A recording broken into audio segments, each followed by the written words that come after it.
कर रहा हूँ क्लास। देखो अपन सब्जेक्ट पढ़ रहे हैं CS301 data structure and algorithm.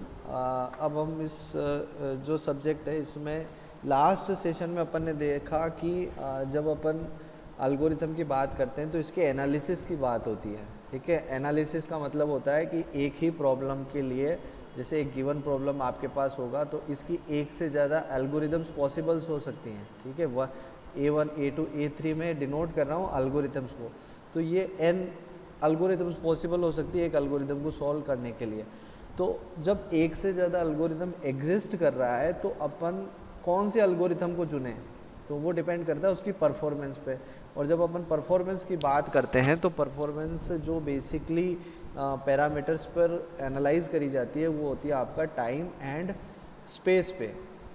ठीक है, अब मैंने आपको बताया था कि भाई परफॉर्मेंस को एनालिसिस करने के लिए अपन एसिम्प्टोटिक नोटेशंस यूज़ करते हैं, जिसमें मैंने आपको बताया बिग ओ नोटेशन बताया, ठीक है, ओमेगा बताया और थीटा बताया। ठीक है, आज इसको थोड़ा मैथमेटिकल फंक्शंस के फॉर्म में देखेंगे बेसिकली ये होता क्या है। ठीक है, तो स्टार्ट करते हैं, तो डेफिनेशंस से स्टार्ट करते हैं। In mathematics, computer science and related fields, big O notation describes the limiting behaviour of a function. ठीक है, when the argument tends towards a particular value or infinity, usually in terms of a simpler function, big O notation allows its user, एक जो big O notation होता है वो users को allow करता है to simplify functions in order to concentrate on their growth rates. ठीक है, different function with same growth rate may be represented using same big O notation. ठीक है, the time complexity of an algorithm quantifies the amount of time taken by an algorithm to run as a function of the size of the input to the problem. When it is expressed using big O notation, the time complexity is said to be described asymptotically as the input size goes to infinity. ठीक है, मुझे पता है कुछ भी समझ में नहीं आया होगा किसी को। अब मैं इसको समझाने की कोशिश करता हूँ। बेसिकली क्या बात होती है, जब अपन बोलते हैं कि कोई फंक्शन की ग्रोथ हो रही है तो इसको देखो यहाँ इस तरीके से समझते हैं।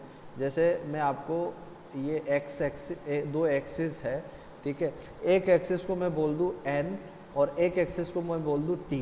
ठीक है, n डिनोट कर रहा है आपको नंबर ऑफ इनपुट साइज़ को। ठीक है, जितना इनपुट साइज़ है उसको डिनोट कर रहा है, मतलब लेफ़्ट से राइट की तरफ इनपुट साइज़ बढ़ता जा रहा है और नीचे से ऊपर की तरफ टाइम बढ़ता जा रहा है। तो अब एक फंक्शन होता है जो डिनोट करता है, जैसे मान लो एक फंक्शन है ये इस तरीके से, इसकी ग्रोथ है। ठीक है, इसको अपन डिनोट करें एफ ऑफ एन से। एफ ऑफ एन नाम का एफ ऑफ एन फंक्शन है जो इनपुट साइज एन लेता है। ठीक है, और क्या देता है, टाइम देता है। ठीक है, मतलब एक एल्गोरिथम है उसको अपन डिनोट कर पा रहे हैं एफ ऑफ एन के फंक्शन में। ठीक है, अब जिसने फंक्शन पढ़ा है उसको थोड़ा समझना आसान होगा, बाकी फिर भी मैं कोशिश करूँगा। क्या होता है कि जैसे अपन देखो एक इक्वेशन लिखते हैं x इक्वल्स टू वाई। ठीक है, इसको अपन अगर x एक्सिस और y एक्सिस में लिखें तो ये इस तरीके से एक लाइन बनती है, x की जितनी वैल्यू है उतनी y की वैल्यू आएगी। ठीक है, तो इसी तरीके से इनपुट साइज़ को अपन डिनोट कर रहे हैं n से और टाइम को डिनोट कर रहे हैं अपन t से। तो इनके बीच में जब एक फंक्शन बनाया जाता है वो कुछ इस तरीके से बनता है। अब ये क्या है, ये फंक्शन जो है जैसे जैसे आप n की वैल्यू बढ़ाते जाओगे तो ये जो फंक्शन है इसकी ग्रोथ बढ़ती चली जा रही है। ठीक है, इसकी ग्रोथ बढ़ती चली जा रही है, मतलब n की बढ़ती हुई वैल्यू के लिए जो एल्गोरिथम है जो टाइम लेगा। ठीक है, मतलब मान लो एक एल्गोरिथम जो आपने डिज़ाइन किया है, अगर वो इनपुट साइज़ अगर अपन बोलते हैं n इक्वल्स टू 1 है, वहाँ उसके लिए टाइम होगा, कुछ टाइम लेता है वो 2 सेकेंड्स। ठीक है, ये ए एल्गोरिथम है, इसको इनपुट देना होता है और उस इनपुट की साइज़ अपन ने रखी है n। ठीक है, n की वैल्यूज़ 1 है। ठीक है, मतलब एक वैल्यू के लिए ये एल्गोरिथम जब रन करेगा तो 2 सेकेंड लेगा। ठीक है, और ऐसे ही जब मैं n का वैल्यू बढ़ाता चला जाता हूँ 3, तो ये जो एल्गोरिथम है ये टाइम लेगा आपका जैसे 6 सेकेंड। समझ में आ रही है बात? तो ये क्या हो रहा है, जैसे जैसे मैं n की वैल्यू बढ़ाते जा रहा हूँ, मैं n की वैल्यू लेफ़्ट से राइट की तरफ बढ़ाते जा रहा हूँ, तो जो टाइम है, टाइम की वैल्यू बढ़ती चली जा रही है। तो ये जो फंक्शन है ये एक ये दर्शाता है कि ग्रोथ जो फंक्शन की है, जितनी इनपुट साइज़ बढ़ती चली जाएगी एल्गोरिथम जो रन करेगा उतना ही ज़्यादा टाइम लेगा। ठीक है, तो अब एक्चुअल में बिग ओ नोटेशन आपको क्या बताता है कि पहले से ही एक फंक्शन ऐसा होता है जिसकी ग्रोथ अपने को पता होती है, ठीक है। तो अपने को क्या होता है कि जैसे ये एक फंक्शन हो गया, ये वाला फंक्शन एफ एन मैंने लिख दिया यहाँ पे, ठीक है, एक मिनट, ये मैंने एफ एन बना दिया, ठीक है। अब मैं क्या करता हूँ, मैं ऐसा जस्ट टाइट अपर बाउंड निकालना चाहता हूँ। मैं इसकी टाइट अपर बाउंड उसको बोलेंगे ऐसे फंक्शन को कि इससे जस्ट थोड़ा सा एक ऐसा फंक्शन होगा जो जस्ट इससे बड़ा होगा और उसकी ग्रोथ रेट अपने को पता होगी। तो उसको जैसे मान लो ये एक फंक्शन है, ये स्टार्ट हुआ यहाँ से, ये ऐसे इस तरीके से स्टार्ट हो रहा है और फिर ये कुछ हमेशा ही इससे बड़ा रहेगा, इसकी ग्रोथ रेट बड़ी रहेगी। तो ये क्या है, कुछ एक n की एक ऐसी वैल्यू आएगी n equals to n naught, जिस पे ये जो फंक्शन अपन ने बनाया जिसको अपन बोल रहे हैं c इंटू जी एन। क्या समझाने की कोशिश कर रहा हूँ मैं तुम लोगों को, एक मिनट, अगर मैं तो अपन जो कोशिश कर रहे हैं बिग ओ नोटेशन समझने का, है ना। तो बिग ओ नोटेशन कैसे करते हैं उसको मैं बताने की कोशिश कर रहा हूँ। तो फिर से मैं बता रहा हूँ, ध्यान से समझना कि क्या होता है कि जब अपन बिग ओ नोटेशन की बात कर रहे हैं तो इसको मैं डिनोट कर रहा हूँ, एक एक्सिस में डिनोट कर रहा हूँ। सभी को स्क्रीन दिख रहा है भाई जो, ठीक है। तो ये मैं एक्सेस ले रहा हूँ, तो एक एक्सेस है मेरा टी एक्सेस एन एक्सेस और एक है मेरा टी एक्सेस, ठीक है। अब मैं क्या बोल रहा हूँ कि एक ऐसा फंक्शन है मेरे पास जिसका जो ग्रोथ कर रहा है, ये इस तरीके से ग्रोथ कर रहा है और मुझे इसका क्या है, इसका ग्रोथ समझना है, ठीक है। तो इसको अपन बोल रहे हैं एफ ऑफ एन बोल रहे हैं इसको, ठीक है। और अपने पास में एक और फंक्शन है जिसको जो है जी एन टाइप का फंक्शन है, ठीक है। तो उसको अपन इस तरीके से लिख रहे हैं सी इंटू जी एन, ठीक है। अब मैं एक्चुअल में क्या चाह रहा हूँ, बिग ओ का मतलब होता है, बिग ओ का मतलब होता है लोएस्ट टाइट बाउंड, या यूँ बोल सकते हैं लोएस्ट अपर बाउंड बोल सकते हैं उसको, लोएस्ट अपर बाउंड, ठीक है। लोएस्ट अपर बाउंड भी बोलते हैं अपन इसको। इसका क्या मतलब है, मुझे एक्चुअल में ये जो फंक्शन एफ ऑफ एन है ना, इसकी ग्रोथ पता करनी है। मुझे ये तो समझ में आ रहा है जैसे जैसे मैं इनपुट जो है, इनपुट की साइज़ बढ़ा रहा हूँ, मेरा अल्गोरिथम जो है उतना ज़्यादा टाइम लेता जा रहा है, ठीक है। अब एक्चुअल में जो मेरा अल्गोरिथम जो है, मैं जो उसका टाइम कॉम्प्लेक्सिटी को रिप्रेजेंट कर रहा हूँ एफ ऑफ एन में, मुझे एक्चुअल में उसकी ग्रोथ पता करनी है, ठीक है। अब मुझे उसकी ग्रोथ कैसे पता करनी है वो मुझे देखना है। तो मुझे एक ऐसा फंक्शन लेना होगा जो एक्चुअल में टाइटेस्ट अपर बाउंड पे है। टाइटेस्ट अपर बाउंड बोल दो, या नहीं, इसको लोवेस्ट नहीं बोलेंगे, इसको टाइटेस्ट अपर बाउंड बोलेंगे। Tightest upper bound. Tightest upper bound का मतलब हो गया ये एफ ऑफ एन के जस्ट ऊपर एक ऐसा फंक्शन होगा, ठीक है, जो जी एन फंक्शन है, जो हमेशा इससे ऊपर होगा, ठीक है, जिसकी ग्रोथ हमें पता होगी।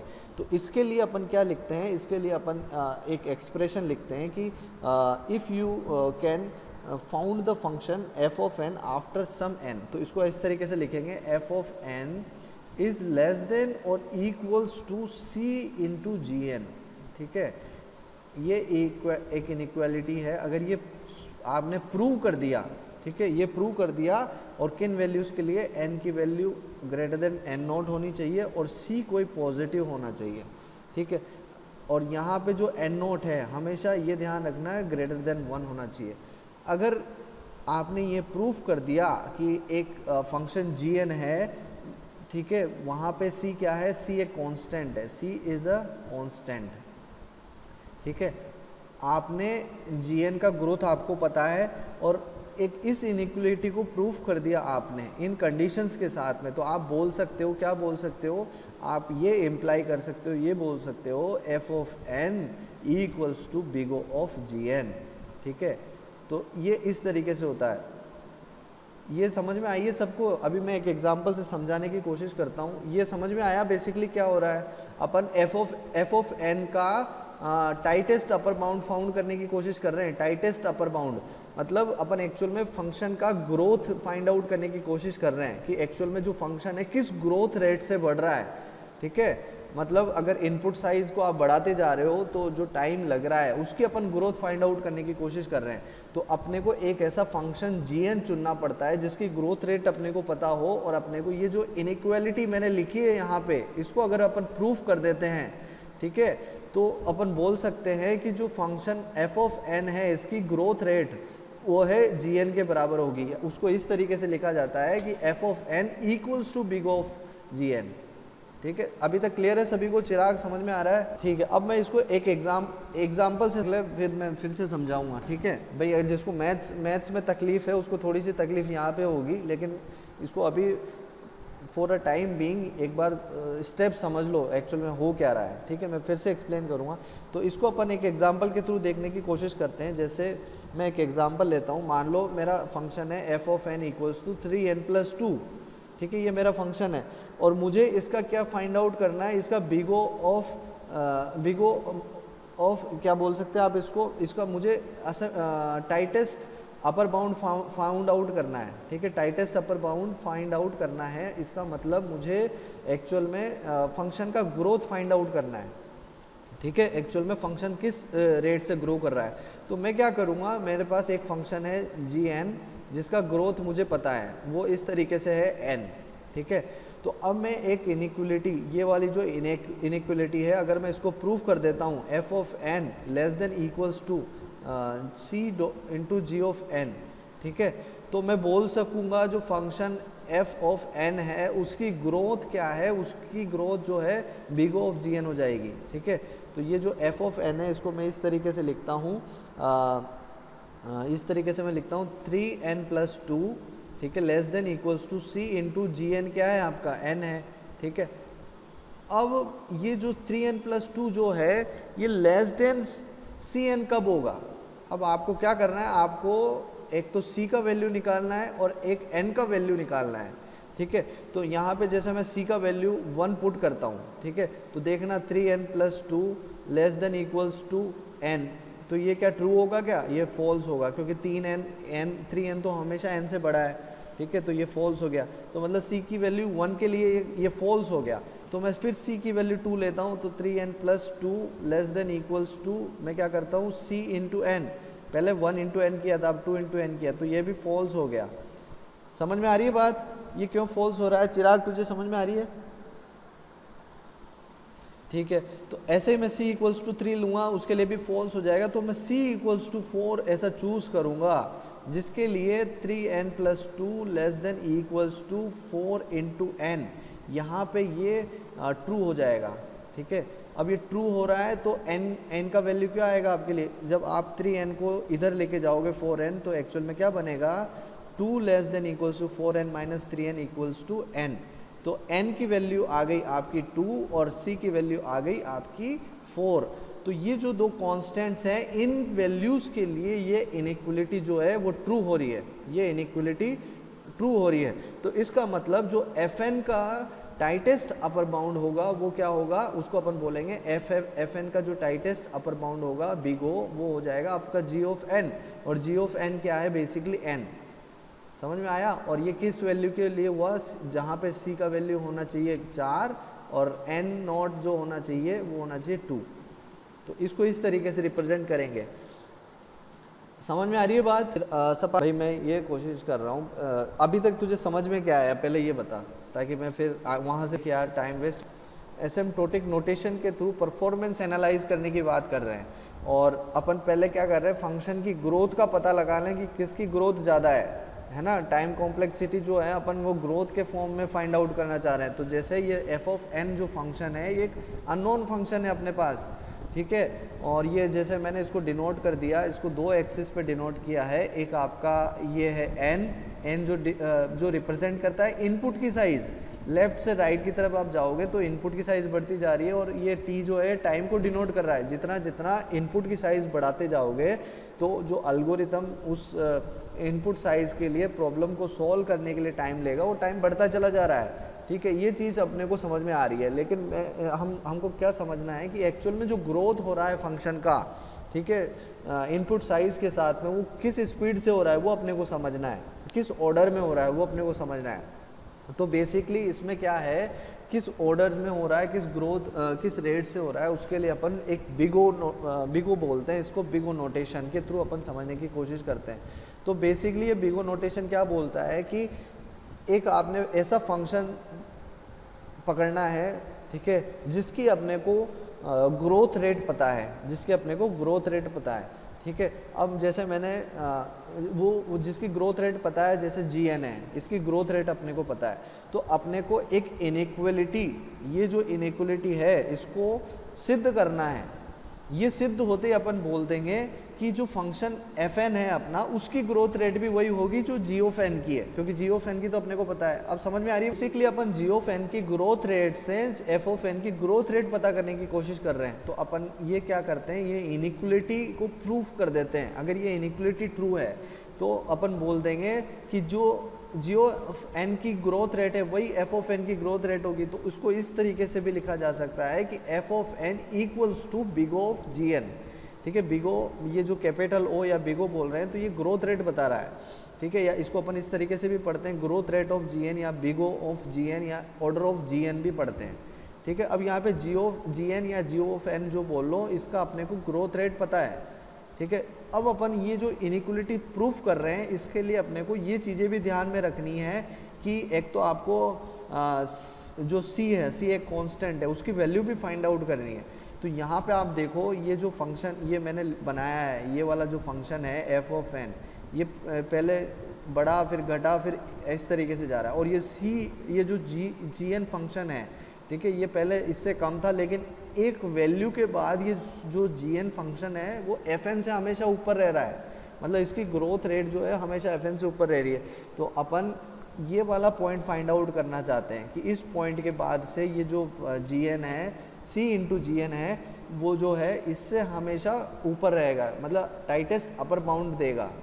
समझ में आ रही है बात? तो उसके लिए अपन ने c फाइंड आउट किया। मैंने एक एग्जांपल बताया कि अपन ने एग्जांपल ले लिया, fn का वैल्यू 3n+2 ले लिया, और एक अपन जो फंक्शन है gn, उसका ग्रोथ रेट जानते हैं, तो उसके लिए मैंने n ले लिया। तो n सिंपल सा एक लीनियर फंक्शन है जिसका ग्रोथ रेट भी n ही होगा। तो इसको जब अपन इस इनइक्वलिटी को यहाँ पे प्रूफ कर रहे हैं, f of n less than equals to c into gn, ठीक है, इसको मुझे प्रूफ करना है। तो ये एक्चुअल में fn क्या था, 3n+2 less than equals to c dot n, ठीक है। अब मुझे c की ऐसी वैल्यू निकालनी है कि उस वैल्यू के लिए ये इनइक्वलिटी सत्य हो जाए, ठीक है। तो मैंने हिट एंड ट्रायल से पहले c की वैल्यू 1 पुट किया तो तब नहीं हुआ, फिर 2 किया, मैंने 4 किया, 4 पे हो गया। जब c का वैल्यू 4 मुझे मिल गया तो फिर मैंने क्या किया, n का वैल्यू निकाला यहाँ पे। तो n का वैल्यू मेरे पास निकल के आया 2। अब n का वैल्यू 2 आ गया, c का वैल्यू 4 आ गया, तो इसका और ये इनइक्वलिटी प्रूफ हो गया। तो इसका मतलब फिर अपन बोल सकते हैं कि जो f ऑफ n है उसकी ग्रोथ रेट जो है g ऑफ n के बराबर होगी, ठीक है। तो g ऑफ n क्या है आपका, n ही है। तो जो f ऑफ n फंक्शन है एक्चुअल में उसको अपन बोलेंगे बिग ऑफ n, ठीक है, इसका ये मतलब है, ठीक है। ये मैंने बिगो नोटेशन का यहीं पे समझा दिया कि एक फंक्शन का ग्रोथ रेट पता करने के लिए उससे जस्ट ऊपर वाले फंक्शन का अगर ग्रोथ रेट आपको पता है तो अपन बोल सकते हैं कि इस फंक्शन का जिसको अपने को पता करना है वो ग्रोथ रेट उसके जस्ट टाइटेस्ट अपर बाउंड के बराबर होगा, मतलब जस्ट ऊपर वाले फंक्शन का जो ग्रोथ रेट है वो उसका ग्रोथ रेट होगा, ठीक है।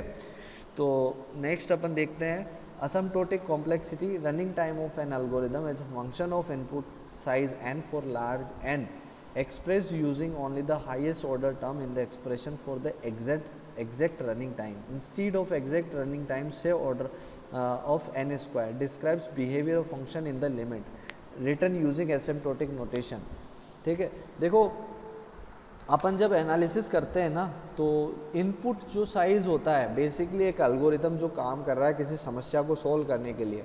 अब समस्या के अंदर क्या होता है, समस्या की साइज़ होती है, वो डिपेंड करती है कि इस समस्या में, इस प्रॉब्लम में एक्चुअल में इनपुट की साइज़ क्या लग रही है। तो अपन जब भी बात करेंगे तो n की जो वैल्यू होगी ना वो बहुत लार्ज रखनी है अपने को। मतलब आपने मान लो एक एल्गोरिथम डिज़ाइन कर दिया सिर्फ कुछ इनपुट साइज़ 4 के लिए, ठीक है। मान लो आपने एक एल्गोरिथम डिज़ाइन कर दिया कि 4 नंबर्स को शॉर्ट करना है, तो ये एल्गोरिथम तो एक्चुअल में एल्गोरिथम नहीं माना जाएगा। आपका एल्गोरिथम जो है वो रन करे बहुत बड़े इनपुट साइज़ के लिए, मतलब 1000 लाख वैल्यूज़ के लिए वो एल्गोरिथम रन करें, ठीक है। तो उस इनपुट साइज़ पर एक्चुअल में आपका एल्गोरिदम काम करना चाहिए, ठीक है। The notation describes different rate of growth relation between the defining function and the defined set of function. तो बेसिकली जो रेट ऑफ ग्रोथ होता है, जो रिलेशन बताता है, वो बताता है कि एक फंक्शन का ग्रोथ रेट कैसा है और दूसरे का ग्रोथ रेट कैसा है, ठीक है। ऐसे अभी जैसे मैंने तुम्हें बिग ओ नोटेशन के बारे में बताया, ठीक है। तो अपन एक्चुअल में बिग ओ नोटेशन कैसे फाइंड आउट कर रहे हैं, दूसरे फंक्शन की अपने को ग्रोथ रेट पता है और एक इनइक्वलिटी अपन प्रूफ कर रहे हैं और बोल दे रहे हैं कि जो एफ ऑफ एन है वो बिग ओ उस फंक्शन होगा, उस फंक्शन का होगा, ठीक है। मतलब यहाँ पे जैसे मैं बोलूँ एफ ऑफ एन का आपको ग्रोथ रेट फाइंड आउट करना है, ग्रोथ रेट फाइंड आउट करना है, लेकिन आपको जी एन का ग्रोथ रेट पता है। तो और इस तरीके से एक इनइक्वलिटी अगर आप प्रूफ कर देते हो f of n c into G N, ठीक है। यहाँ पे सी की वैल्यू किसी वैल्यू के लिए पॉजिटिव, इसको एक्चुअल में थोड़ा और क्लियर करते हैं इससे, जैसे मैंने तुम्हें अभी बता दिया ठीक वैसा ही हो रखा है यहाँ भी। For a function g N, ठीक है, एक जी एन फंक्शन है, we define order of g N, ठीक है, big O of n as the set, ठीक है। अब इन लोगों ने क्या बोल दिया, big O of n as the set, ठीक है। अब ये जो आप देख रहे हो यहाँ पे, ये जी एन क्या है, एक फंक्शन है, ठीक है, जो मल्टीप्लाई हो रहा है किसी कांस्टेंट से, सी से मल्टीप्लाई हो रहा है। एफ ऑफ एन जो है जिसका अपने को फाइंड आउट करना है, तो और ये क्या है, एन जो है आपका इनपुट साइज़ है और यहाँ पे इधर जो है ये टी जो है आपका टाइम होगा, ठीक है। अब अपन बोल रहे हैं जो order of g of n है एक्चुअल में वो क्या होगा, इन्होंने थोड़ा उल्टा लिखा है, बेसिकली मतलब यही है, f of n is equals to order of g of n, ठीक है। और वहाँ पे क्या होना चाहिए, सी की वैल्यू पॉजिटिव होनी चाहिए, सी ग्रेटर देन 0 होना चाहिए एंड एन नॉट भी ग्रेटर देन 0 होना चाहिए, क्योंकि इनपुट का वैल्यू हमेशा पॉजिटिव होगा, ठीक है। और जो एन ये आएगा एन नॉट, ठीक है, कुछ वैल्यू होगी इसकी, पॉजिटिव वैल्यू होगी, ठीक है।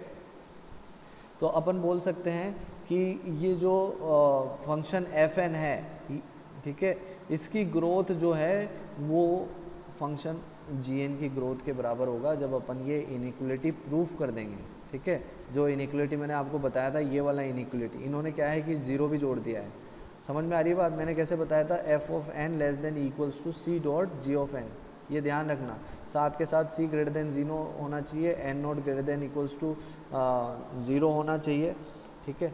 ये चीज़ अगर आपने प्रूफ कर दी तो आप सीधा सीधा बोल सकते हो कि f of n equals to big O of g n होगा, जहाँ पे जी एन का आपको टाइम कॉम्प्लेक्सिटी पता होगा, आपको ग्रोथ पता होगा, ठीक है। अब देखो मैंने फिर से टाइम कॉम्प्लेक्सिटी वर्ड ले आया, एक्चुअल में जो ग्रोथ है वही टाइम कॉम्प्लेक्सिटी है, ठीक है। अब ये क्या है, ये है आपका ओमेगा नोटेशन। ओमेगा नोटेशन में क्या होता है, ओमेगा नोटेशन भी बहुत सिंपल है। ओमेगा नोटेशन में अपन फाइंड आउट करते हैं tightest lower bound, tightest lower bound. अभी तक अपन फाइंड आउट कर रहे थे टाइटेस्ट अपर बाउंड। तो बेसिकली क्या होता है कि जब आपको फंक्शन एफ एन की tightest lower bound find out करनी होती है तो आपको ये रिलेशन प्रूफ करना होता है, f of n greater than c into G N, ठीक है, जहाँ पे सी ग्रेटर देन 0 है और एन जो है आपका एन जो है एन नोट जो है आपका ग्रेटर देन इक्वल्स टू, ये भी आप बोल सकते हो ग्रेटर देन इक्वल्स टू 0 है, ठीक है। समझ में आ रही है बात चिराग? हाँ, तो बेसिकली अपन जब उसकी बात कर रहे थे बिग ओ की, तब उसमें एफ ऑफ एन को लेस देन बता रहे थे। अब यहाँ पे देखो जो ग्राफ बन रहा है, ये कैसा ग्राफ बन रहा है, ये इस तरीके से बन रहा है ये ग्राफ, ठीक है। और ये जो सी इंटू जी एन है ये इसके नीचे रह जा रहा है, तो इसके जस्ट नीचे वाला, इसके जस्ट नीचे वाले की अगर अपने को ग्रोथ रेट पता है तो अपन एफ ऑफ एन का जो है अपन ओमेगा फाइंड आउट कर सकते हैं। ओमेगा का मतलब होता है लोएस्ट ग्रोथ, लोएस्ट बाउंड बोलते हैं इसको, ठीक है, लोएस्ट टाइट बाउंड, मतलब इसको इस तरीके से बोल सकते हैं टाइट, या आप तो लोएस्ट बाउंड बता, लोएस्ट भी नहीं, टाइटेस्ट अपर बाउंड वो होता है और ये होता है टाइटेस्ट लोअर बाउंड, ठीक है, क्या बोलेंगे, tightest lower bound. Tightest lower bound को अपन बोलते हैं एक्चुअल में big O notation, big O notation, big O नहीं, big omega notation, big omega notation, इसको बोलते हैं बिग ओमेगा नोटेशन, ठीक है। और टाइटेस्ट अपर बाउंड को अपन बोलते हैं, टाइटेस्ट अपर बाउंड को अपन बोलते हैं बिग ओ नोटेशन, ठीक है। तो बिग ओ और बिग ओमेगा में क्या डिफरेंस है, बिग ओ में तो आपको f of n less than equals to c dot g n proof करना पड़ता है, और अगर जब वो आप प्रूफ कर देते हो तो जो जी ऑफ एन का टाइम कॉम्प्लेक्सिटी होता है या जो ग्रोथ रेट होता है वही growth rate function F of n का होता है। समझ में आ रही है बात। अब यहाँ पे एक चीज़ मैं और क्लियर करना चाहूँगा, जैसे मान लो इसको मैं यहीं पे 1 मिनट रुकना है टाइम में। हेलो, नहीं आ रहा, क्लास ले रहा हूँ, क्लास के बाद।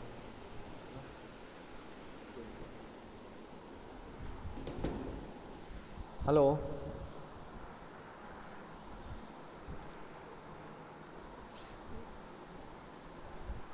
ठीक है। तो एक्चुअल में मैं एक चीज़ और यहाँ पे क्लियर कर देना चाहता हूँ। बेसिकली जब अपन टाइटेस्ट अपर बाउंड और टाइटेस्ट लोअर बाउंड की बात कर रहे हैं तो एक आपका जो जी ऑफ एन है आपका, जैसे मैंने यहाँ पे लिया एन, आपका जी ऑफ एन जो है एन स्क्वायर भी हो सकता है, जी ऑफ एन जो है आपका एन क्यूब भी हो सकता है, ठीक। और मैंने जो फंक्शन लिया है एफ ऑफ एन वो आपका मान लो 3n+1 है, ठीक है। और मैंने अभी पिछले जो स्लाइड में है उसमें मैंने प्रूफ किया है कि एफ ऑफ एन जो है वो ऑर्डर ऑफ एन होगा। तो जब मैंने ये प्रूफ कर दिया तो एफ ऑफ एन जो है, ठीक है, मैं ये भी प्रूफ करता हूँ एफ ऑफ एन, अगर मैं जी एन ये ले रहा हूँ तो ये प्रूफ कर दिया। अगर मान लो मैं जी और एन ये लेता हूँ एन स्क्वायर तो ये भी प्रूफ हो जा रहा है मेरे लिए, तो ठीक है, समझ में आ रही है बात। और एफ ऑफ एन जो है ये भी प्रूफ हो जा रहा है सी एन क्यूब। लेकिन मुझे कौन सा लेना है, टाइटेस्ट अपर बाउंड लेना है, टाइटेस्ट अपर बाउंड जस्ट इसके ऊपर वाला। तो जस्ट इसके ऊपर वाला कौन सा होता है, एन होता है, इसलिए मैं इसको बोलता हूँ बिग ओ, ठीक है। इस एन स्क्वायर और एन क्यूब ये तो प्रूफ होगा ही सही, ऑब्वियसली प्रूफ होगा, क्योंकि जो एन ऑफ 3n+1 का जो ग्रोथ है वो एन स्क्वायर से तो कम ही होगा कि नहीं होगा, एन क्यूब से भी कम ही होगा। लेकिन मुझे tightest upper bound find out करना है तो मेरे को ऐसा फंक्शन लेना है जो जस्ट इसके ऊपर हो, तो वो होता है एन, ठीक है। चिराग बात समझ में आ रही है, नहीं आ रहा समझ में, चलो ठीक है। तो ये बात भी मैंने क्लियर कर दी। तो जब अपन बिग ओ और बिग ओमेगा की बात करते हैं तो अपन टाइटेस्ट फंक्शन की बात करते हैं, या तो टाइटेस्ट अपर बाउंड हो या टाइटेस्ट लोअर बाउंड हो। तो ठीक इसी तरीके से जब मैं एफ ऑफ एन यहाँ पे जैसे मैं कंसीडर करता हूँ आपका एफ ऑफ एन में लेता हूँ यही 3n+1, ठीक है, और मैं इसको प्रूफ करने की कोशिश करता हूँ, जैसे मैंने यहाँ पे जी एन लिया आपका एन, ठीक है। तो इस केस में मेरा एफ ऑफ एन जो है ग्रेटर देन जी एन होगा, ठीक है, सी इंटू जी एन, ठीक है। यहाँ पे 3n+1 greater than C N, तो यहाँ पे जो c का वैल्यू आएगा ना वो c का वैल्यू 1 आ जाएगा, c का वैल्यू 1 रखते ऑटोमेटिकली 3n+1 ग्रेटर देन हो गया n के। तो यहाँ पे एक्चुअल में ये इनइक्वलिटी जो है f of n greater than equals to g n proof हो रहा है, और प्रूफ हो रहा है c की वैल्यू 1 के लिए प्रूफ हो रहा है। c की वैल्यू 1 आते ही आप देखना फिर n का वैल्यू कितना आएगा, जैसे 3n+1 greater than equals to c को मैंने 1 रखा तो ये n हो गया 2n+1 ग्रेटर देन 0। तो इसको उधर करोगे तो एक्चुअल में n ग्रेटर देन आपका जो आ जाएगा वो होगा 0। तो n भी पॉजिटिव है और c का वैल्यू भी 1 है, तो इसके लिए इनइक्वलिटी सिद्ध हो रहा है। लेकिन अब जैसे मान लो मैंने f ऑफ n तो वही लिया हुआ है 3n+1, लेकिन मैं अगर g ऑफ n 3n² लूँगा तो क्या ये इनइक्वलिटी प्रूफ होगा, ये कहीं भी जाके प्रूफ नहीं होगा। तो इसका मतलब जो जी एन है उसकी ग्रोथ जो है हमेशा कम होनी चाहिए, n से कम होनी चाहिए। अब n से कम ग्रोथ वाले कौन से फंक्शन होंगे, n हो सकता है, n से कम कौन सा होगा, log n हो सकता है, log ऑफ log n हो सकता है, ठीक है, समझ में आ रही है बात। लेकिन ये जो फंक्शन है ये अगर इनको आप gn लेते हो तो ये सब इस फंक्शन fn से जिसका है 3n+1, ठीक है, इनकी ग्रोथ जो है हमेशा f ऑफ n से कम रहेगी। तो सबसे जो जस्ट नीचे वाली है कम वो है n, तो अपन जो बोलेंगे इसका टाइटेस्ट क्या बोलेंगे, लोअर बाउंड, वो होगा आपका n। तो इसको अपन डिनोट करते हैं बिग ओमेगा से, ठीक है। और अपन जब थीटा की बात करते हैं तो थीटा में बेसिकली क्या होता है, अपन को दो इनइक्वलिटी प्रूफ करनी पड़ती है। थीटा में दो इनइक्वलिटी प्रूफ करनी पड़ती है। यहाँ पे आप देख रहे हो f ऑफ n एक ये फंक्शन है, ठीक है, और एक ये gn और ये भी gn, लेकिन यहाँ पे c2 मल्टीप्लाई हो रहा है और c1 यहाँ पे मल्टीप्लाई हो रहा है, ठीक है। तो आपको दो इनइक्वलिटी प्रूफ करनी पड़ती है, f of n less than equals to c2 into g of n, second f of n greater than equals to c1 into e of n, ठीक है। जहाँ पे आपके क्या है n आपका greater than equals to n naught होगा, ये होना चाहिए। दूसरा आपका c1 एंड जो c2 है वो पॉजिटिव कॉन्स्टेंट्स होंगे, ठीक है। अगर आपने ये दो इनइक्वलिटी प्रूफ कर दी, ठीक है, c1 c2 की पॉजिटिव वैल्यूज़ के लिए और n नोट की ऐसी वैल्यू के लिए जिसमें n greater than equals to n naught है, ठीक है, तो आप बोल सकते हो ये जो है ये इसको थीटा नोटेशन बोल सकते हो, ठीक है। इसको आप बोल सकते हो एसिम्प्टोटिकली टाइटेस्ट बाउंड फॉर fn। भाई समझ में आ रहा है सभी को, हेलो। तो अपने पास अपन ने तीन नोटेशन देखी, एक आपने बिगो नोटेशन देखा।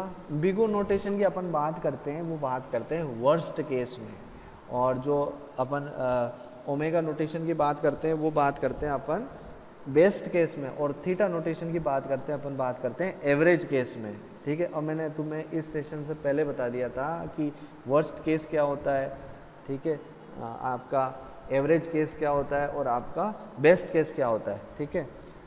तो ये चीज़ें सभी को क्लियर हैं, ठीक है। अब ये जो आप देख रहे हो इसको डिनोट करने का साइन इस तरीके से होता है, f of n equals to, इसको थीटा g ऑफ n बोलते हैं, ठीक है।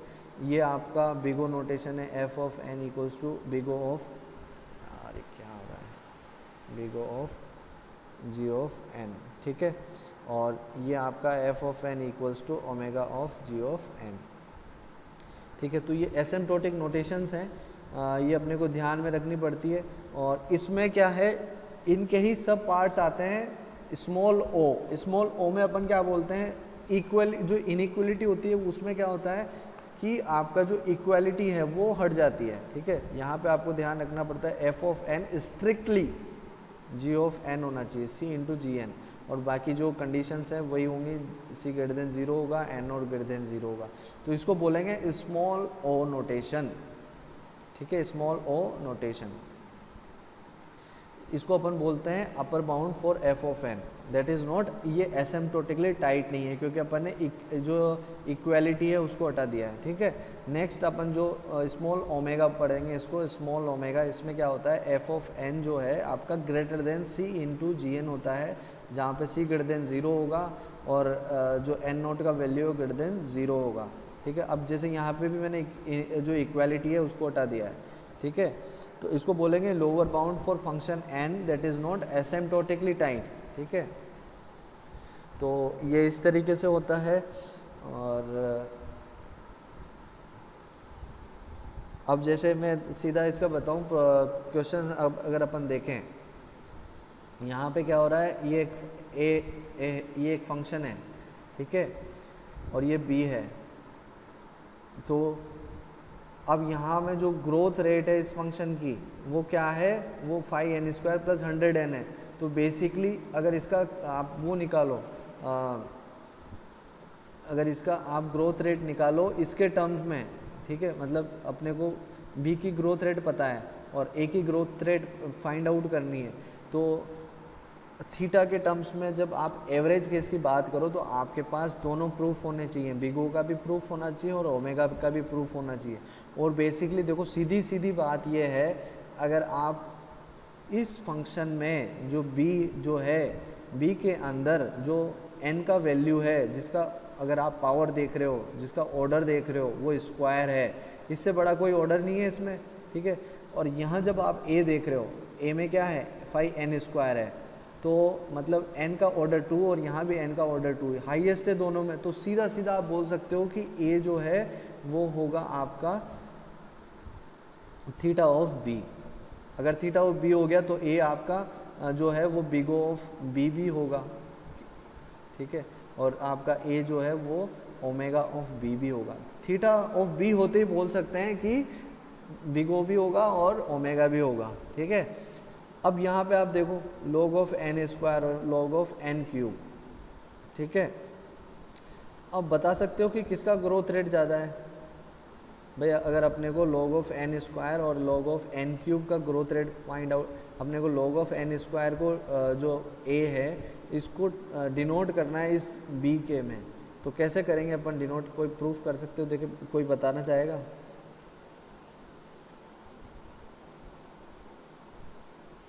चिराग हैं क्या?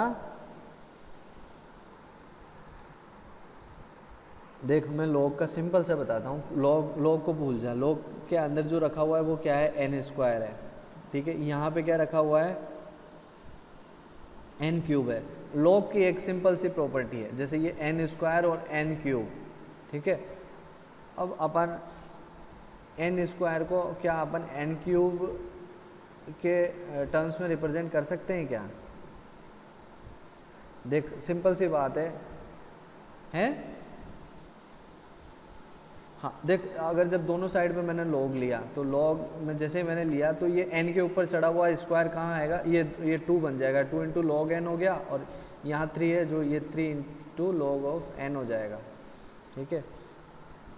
तो बेसिकली अब अपने पास सिंपल क्या बचा है, log n बचा है, यहाँ भी log n बचा है, और 2 और 3 कांस्टेंट है। तो ये जो है 2 इंटू लॉग एन बेसिकली क्या है, ये log n स्क्वायर ही है, लेकिन इसको मैंने सिंप्लीफाई करके 2 इंटू लॉग एन लिख दिया, और log n क्यूब को क्या कर दिया मैंने, 3 इंटू लॉग एन कर दिया।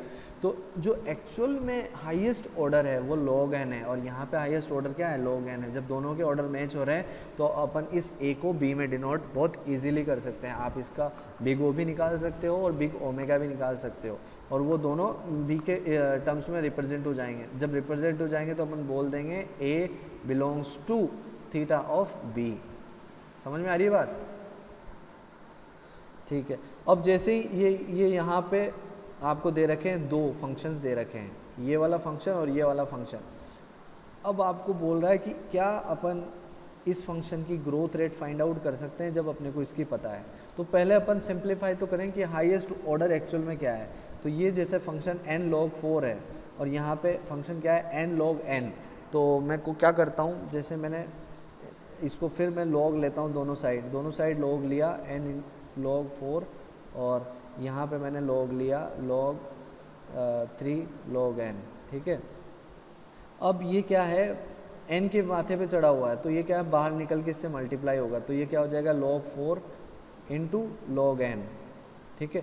और इसमें क्या है, ये बाहर निकल के आएगा, मतलब ये 3 के माथे पे चढ़ा हुआ है, तो ये इधर बाहर निकल के इधर इससे मल्टीप्लाई होगा, तो ये क्या होगा log n इंटू log 3, ठीक है। अब ये log 4 और log 3 तो कांस्टेंट है, समझ में आ रही है बात। अब अपने पास सिर्फ log n और log n बचा, जो हाईएस्ट ऑर्डर इसका अपने को पता है log n है, और ये भी log n आ रहा है, तो बेसिकली दोनों का बिग ओ और ओमेगा अपन निकाल सकते हैं। तो इसका मतलब ये हो गया कि जो a है वो आपका एसिम्प्टोटिक नोटेशन में रिप्रेजेंट कर सकते हैं, वो उसके इसमें किस में अब देखो इसने क्या किया है, यहाँ पे स्मॉल ओमेगा दिया है कि स्मॉल है एक्चुअल में। अब थोड़ा सा एक अपने को ये भी ध्यान रखना है, जो कांस्टेंट आ रहा है log 4 और log 3, कौन सा बड़ा होता है? log 4 और log 3 में किसकी वैल्यू बड़ी होगी? log 4 की वैल्यू बड़ी होगी ना। आपके पास log 4 है और log ऑफ n है, और ओमेगा की प्रेजेंट कर, ठीक है, कर सकते हैं a ऑफ ओमेगा, ठीक है। तो इस तरीके से अपन सॉल्व कर सकते हैं। अब देखो कॉमन ग्रोथ रेट जो होती है ये ऑर्डर ऑफ 1 है, कांस्टेंट होता है, ठीक है। ये इसका एग्जांपल है, मतलब आप किसी लिंक लिस्ट में एक किसी नोड को ऐड करते हो तो उसकी जो ग्रोथ रेट होती है वो कांस्टेंट होती है, ठीक है। किसी शॉर्टेड एलिमेंट्स में से कोई एलिमेंट को फाइंड करना है, उसकी इस तरीके की जब आप एल्गोरिथम लिखो तो उसकी time complexity order of log n होती है। किसी अनसॉर्टेड एरे में से अगर एलिमेंट को निकालना है तो उसकी ऑर्डर ऑफ जो कॉम्प्लेक्सिटी होगी ऑर्डर ऑफ n होगी। शॉर्टेड एरे में से डिवाइड एंड कॉन्कर करना है तो n log n उसकी कॉम्प्लेक्सिटी होती है, ठीक है। शॉर्टेस्ट पाथ निकालना है दो नोड्स के बीच में एक ग्राफ में तो उसकी time complexity order of n square होती है। साइमल्टेनियस लीनियर इक्वेशंस जो होती हैं उसकी time complexity order of n cube होती है। और टावर ऑफ हनेल जो प्रॉब्लम होता है उसकी टाइम कॉम्प्लेक्सिटी होती है order of 2 to the power n, ठीक है। तो ये देखो इस ग्राफ में अपन देख रहे हैं ये आपके नंबर ऑफ इनपुट्स है और ये टाइम है। अब ये जैसे एक फंक्शन है इसकी ग्रोथ रेट ये है तो ऑर्डर ऑफ n स्क्वायर की ग्रोथ रेट इतनी होगी, ठीक है। तो अपन कोशिश ये करते हैं कि अपन इस तरीके का फंक्शन चूज़ करें जिसकी ग्रोथ रेट कम हो, ठीक है। तो ग्रोथ रेट कम होगी तो टाइम भी वो कम लेगा जितना इनपुट साइज़ बढ़ेगा, ठीक है। तो ये अपन ने देखा, तो ठीक है, क्लास यहीं फिनिश करते हैं। Thank you.